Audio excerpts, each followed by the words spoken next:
Hi, I'm Rob Menzies and welcome back to my channel. Today we are here recording the 5th in the series of the middleweight naked bike ride and reviews, and today we're here at Bransons in Yeovil and we're going to be checking out the Kawasaki Z900.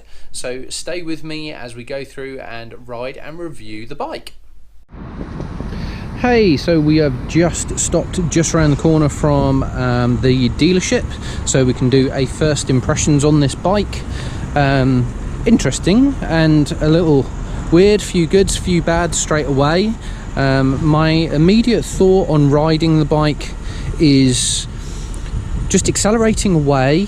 I'd be interested to see what I feel like after I've actually done the proper road ride, but low gears, accelerating away, you do kind of feel like there's a lot of revs, there's a lot of noise, but it doesn't do a lot, which might actually be a good thing for me. So might actually mean this is a lot of fun when you're riding it. So let's see how that goes. A bit like the MV, because of where the exhaust is, I do tend to notice that foot position's a bit weird. I tend to kind of catch my foot on the exhaust, so we'll have to see what that one is like.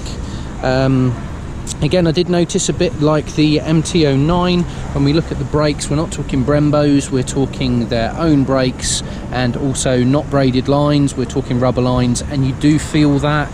And I've got to say, the suspension seems to dive a little bit more than I'd expected it to do when you're touching the brakes, even at pretty low speeds, to be honest. So that one, at the moment, not feeling quite so great. I've got to say, a bit like the MT-09, I do like the front end. I think it's got a little bit of a Terminator feel to it, not Terminator, Transformer feel to it. I think it's quite angular, so I think the looks are quite nice. Seating position is good. Found that one really comfortable, no problems with that whatsoever. I think, to be fair, one of the things that does jump out on this bike, and something that's worthwhile having a look at, is basically the dash. So this is a full TFT dash, and I've got to say, looks quite impressive. So we've got gear, revs, we've got how much petrol we've got in there, what range we've got, what temperature it is, what the time it is, what the speed we're doing.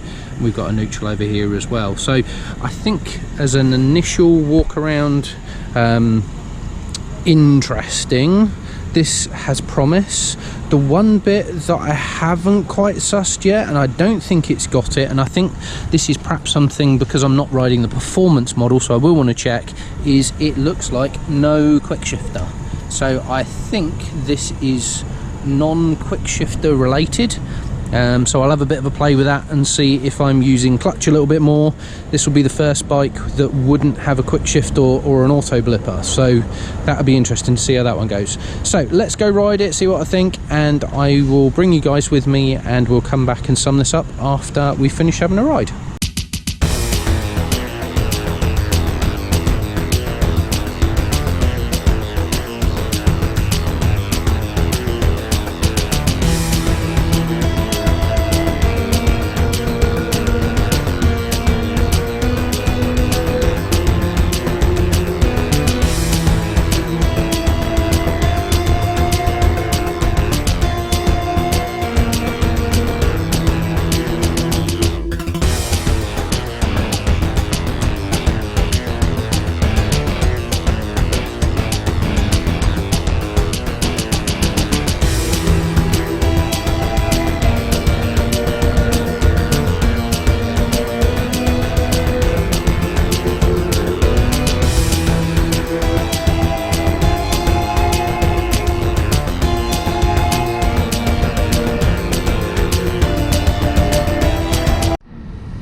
Wow, so okay, this bike is really really exciting. I actually found myself midway through this ride saying this bike is so much fun.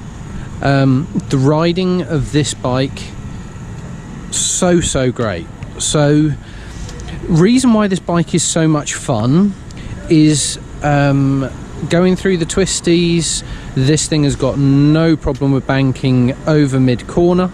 So as I was cranking over, it felt completely planted, completely stable, no problem with the lean whatsoever. When you're going through the revs, the bit that's so great about this bike that I really enjoy is when you want to have a bit of fun in the twisties, you want to basically go mid revs, you want to be able to open the throttle a little bit, you want to be able to peel into a corner, you want to be able to enjoy going through a bend and having some fun on the bike and cranking it around the corner, but without needing to feel like you're going to be shot to the moon. This bike does that absolutely 110%. So when I was out, I went through a series of corners. Each corner rolled into the corner very nicely. As I rolled into the corner, nice roll on of the throttle to help guide me out of the corner. And I did a series of corners and went, oh my god, right, let's look down at the speedo, calm it down, Rob. Yeah, that was a bit too much fun. And I was doing 65 miles an hour. I was in or around the speed limit.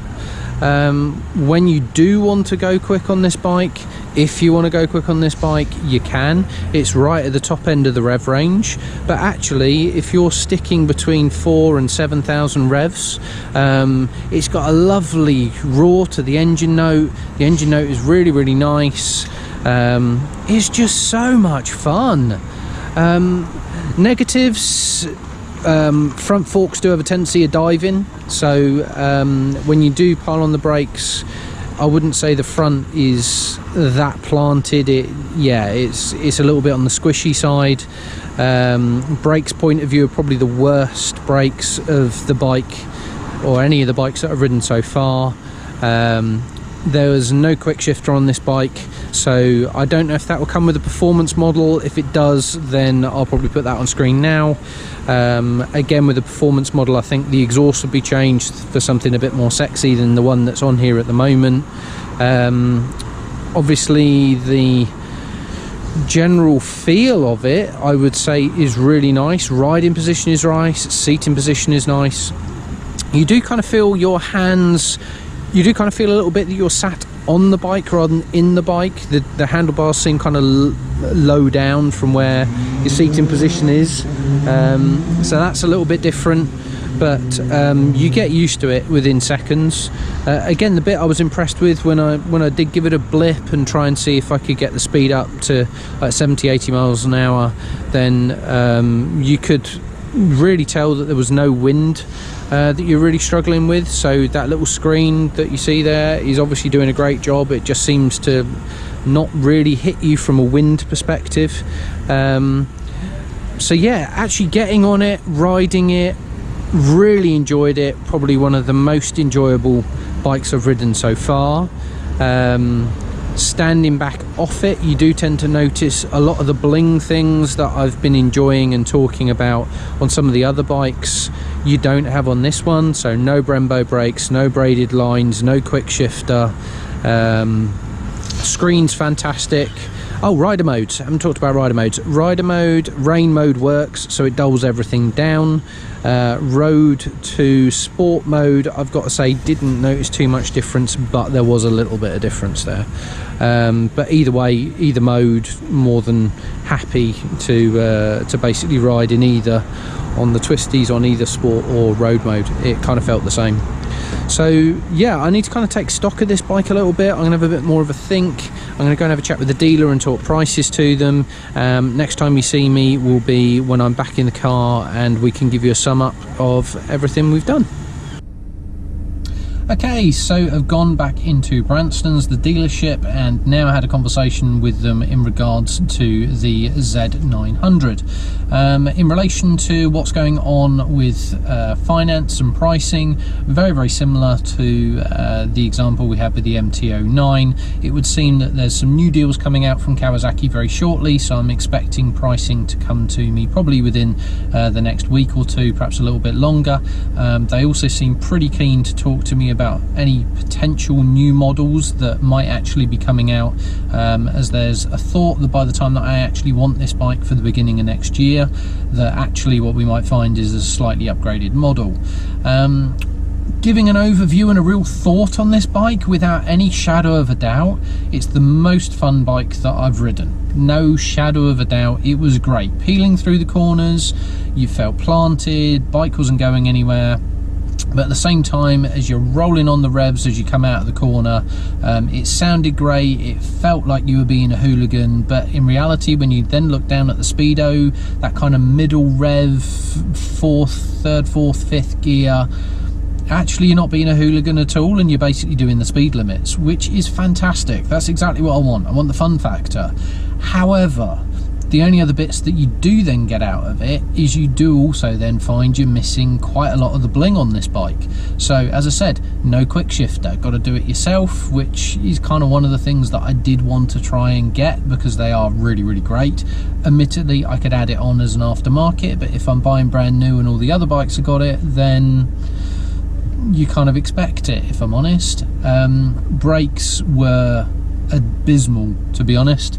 Having ridden the 636 track bike that has standard brakes but perhaps upgraded lines and pads, I know exactly what the brakes could be, but the stock ones on this bike really not great. Oh yeah, right, they stop you for the road, but in comparison to everything else that I've ridden that's got Brembos and decent lines, yeah, not in the same ballpark. Did really like the dashboard. I thought that was good. I thought it was a good layout. I like the fact that it's got the colour screen on it, but at the same time, what was also great is as you were going up the rev range, you kind of start off in green when at low revs, and then it kind of goes flashy yellow when you're in middle revs. I'm assuming it goes flashy red at top revs, but didn't get there. So that was really fun. I like that. I've generally got to say the modes around the bike as well, that rain mode seemed to dull everything down, so you could use that in wet weather. I didn't really have a play with traction control, but I knew it was there in the background, so that's probably all it actually needs. Obviously you don't want to be riding using traction control anyway, it's there as a safety aid, not something you ride and use as a daily basis. So I've got to say, really fun bike, but kind of feel like I need lots of upgrades on it. I'd want braided lines, I'd want to change the exhaust, which you do get with the performance model. I'd want, what else would I want? I definitely want a quick shifter on it. Yeah, it just kind of feels like it needs quite a few upgrades to get it to a spec that I'd feel comfortable with, considering the competition. I think that's it. If I hadn't ridden any of the competition, I probably would have been really happy with it, because it's an amazing bike to go ride, but because you've ridden everything else, you then kind of go, this is lacking. But from a rideability, if you're looking for a fun bike that is just so much fun through the twisties, I've got to say, this is it. To do it at a sensible speed that isn't nudging anywhere close to triple figures, and come home with a smile on your face, go and ride this bike. And on that note, I think I have to leave it there, because that sums up this bike more than anything else. So one more to come. We've got to go and grab hold of Suzuki, so we're going to be heading up to Fowler's in Bristol to have a look at the Suzuki GSX S750. So that's going to be coming to you in the coming days. Do keep an eye open for it, and looking forward to seeing you in the next video very soon.